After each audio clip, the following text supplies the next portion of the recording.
Good evening. Tonight we have with us Mark N4DR, our club vice president and chairman of our repeater committee. Mark will present an overview of our repeater constellation and the latest developments regarding its upkeep and improvements. Aside from our terrific members, our repeater system is the jewel in the crown of our organization. It not only supports our member activities, but is also provided as a resource to all of our local community. Therefore, our valuable repeater system should be of great interest to us all. So here is Mark N4DR to tell us more. So Mark, thanks so much for joining us tonight. And now it's over to you. Thank you, Alex, for that introduction. This is Mark N4DR, and I'm going to go through a series of slides that I found on the ARRL website. It's really targeted for new hams or people that are not familiar with a repeater operation, but it has some things that would bear mentioning even for more experienced operators. And so here we go with the New Ham's Guide to Repeaters. What is a repeater? Repeater is a device which will receive a signal on one frequency and simultaneously transmit it on a second frequency. Not all repeaters are voice repeaters. There's various different kinds. FM voice is what we're most familiar with. And AM and SSB repeaters, I have never heard of that, but I'm sure they're out there. And then multi-channel repeaters basically means amateur satellites. Most popular repeater is an FM voice repeater.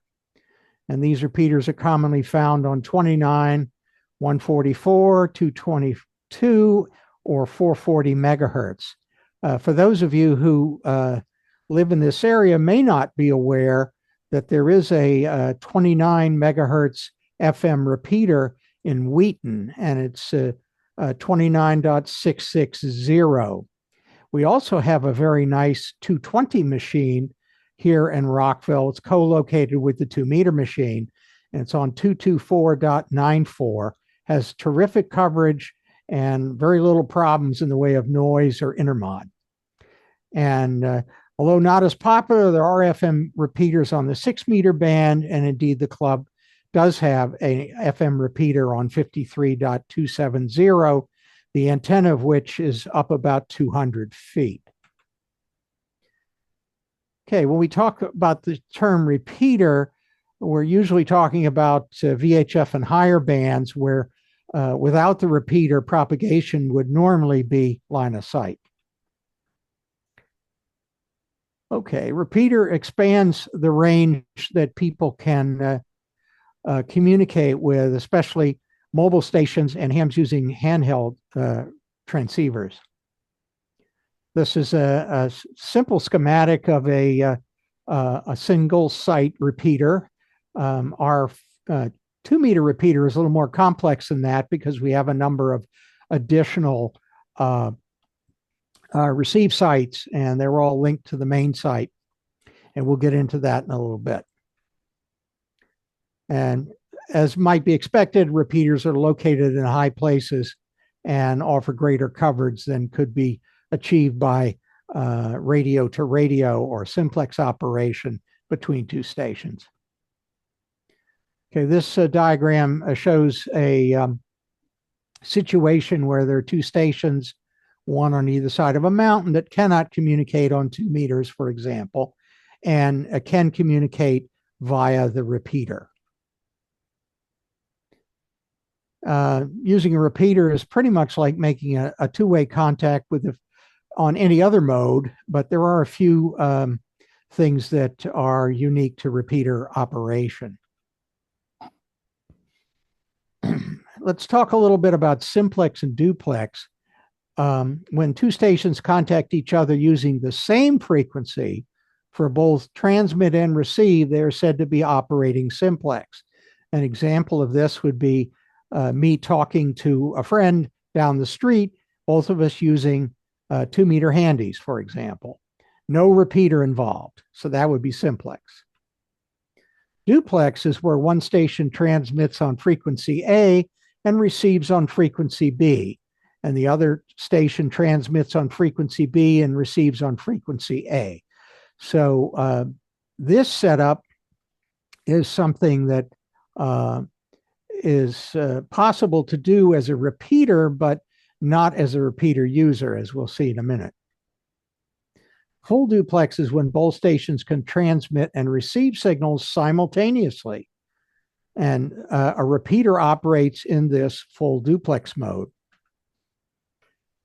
Because users, in other words, the operators that are on the radios, cannot transmit and receive simultaneously, these stations are operating in what's called half duplex mode. In other words, you can either listen or transmit, but not both simultaneously. Now, this is a very important concept because making a contact through a repeater requires you to have a number of parameters correct in order to be successful to access the repeater. And one of them is a correct pair of frequencies. There's a few others we're going to get to in just a minute. Frequency the repeater receives on is the input frequency. This is the frequency that your transmitter will be transmitting on. The frequency that a repeater transmits on is the output frequency. This is the frequency your station will be receiving. Okay, repeaters are commonly referred to by their transmit frequency. This is the receive frequency displayed on your radio. For example, if I was working through the 146.955 repeater, that is what should be displayed in my receiver display. Your radio should always display your receive frequency, which is the repeater's transmitter frequency. Otherwise, you won't hear anything. The difference between the repeater's output frequency and input frequency is known as the offset. Most repeaters use a standard offset. Here are the various bands that commonly have repeaters, and here is the offset that applies to each band. Two offsets that I think you'd find most interesting is at 52 megahertz, we have a 1 megahertz offset, and on 220 megahertz, we have a 1.6 megahertz offset. The offset frequency can either be above or below the repeater's transmit frequency, and this has been established through a band plan.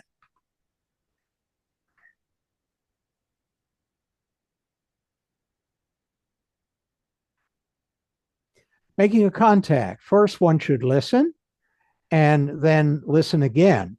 If the repeater is not busy, then you can make a call. If the repeater is busy, you don't want to be transmitting over someone. If you want to call a particular station, then press your mic button, say the station's call, and then your call. W1ABC, this is K2XYZ, for example. When you release your mic button, you should hear the repeater signal for a second or two, followed by a tone or beep. This is called the courtesy tone, squelch tail, or hang time. Courtesy tone tells you that the repeater has reset its timer and is okay to transmit. If you begin transmitting before you hear the courtesy tone, then the timer has not been reset, and you will only have whatever time is left from the timer from when the previous station was operating. And when that time is exhausted, which is usually maybe a half a minute or so, then the repeater will shut down and no one will hear you. Again, making a contact is very similar. We don't call CQ on repeaters. That's not considered appropriate form. We either call this is W1ABC listening or this is W1ABC monitoring. If you want to enter a conversation in progress, do so when one station ends transmission and before the other station begins transmitting. Simply key your mic and announce your call during the pause. Now, in the case of a courtesy tone, one would need to be pretty quick because the message will only get through between the time the station that has stopped transmitting and the courtesy tone that follows. And after the courtesy tone occurs, the other station will begin talking, so you will not be heard. Do not use the word break. This is normally reserved for emergencies. It is proper etiquette to only enter a conversation if you have something constructive to add. If you have another topic you'd like to discuss, that's okay, but wait until the conversation that is ongoing is completed. If other operators do not recognize your call or if people are not responding to you, make sure that all your settings are correct. Especially check your offset setting and PL tones or CTCSS.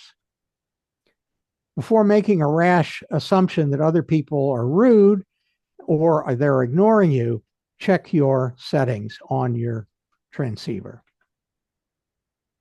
Listen, then listen some more.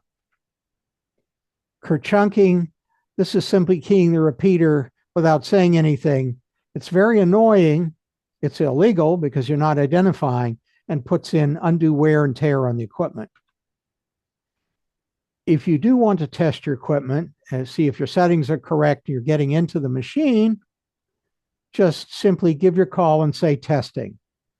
Obviously, this is not something you want to make a habit of doing, but from time to time, if there's a problem and you're not sure, it's perfectly okay to do it to establish whether you're getting into the machine or not. Keep your transmissions brief. Most repeaters have a 3-minute timer. And if the 3-minute timer is not allowed to reset, meaning you wait for the courtesy tone, then within a very short span of time, the repeater timer of 3 minutes will shut off and you'll be talking to no one.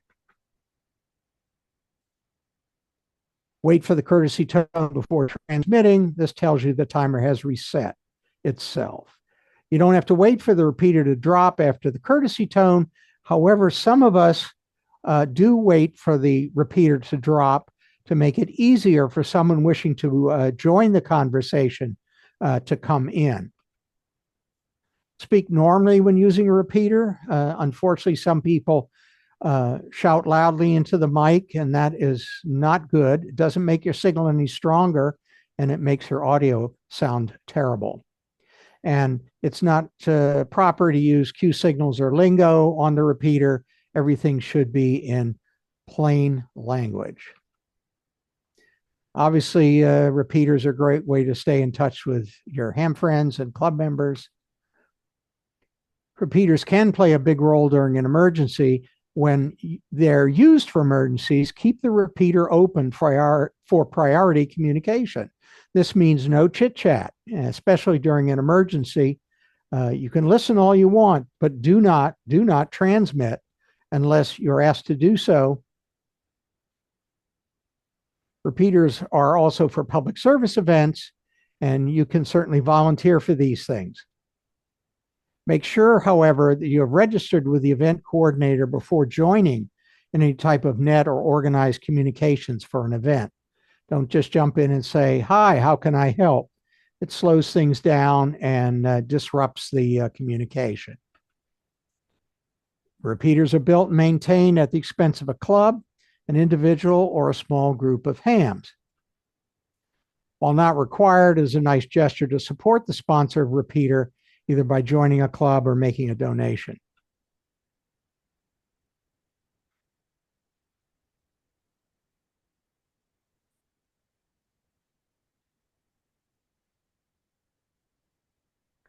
Okay, Alex, I think I've got that part.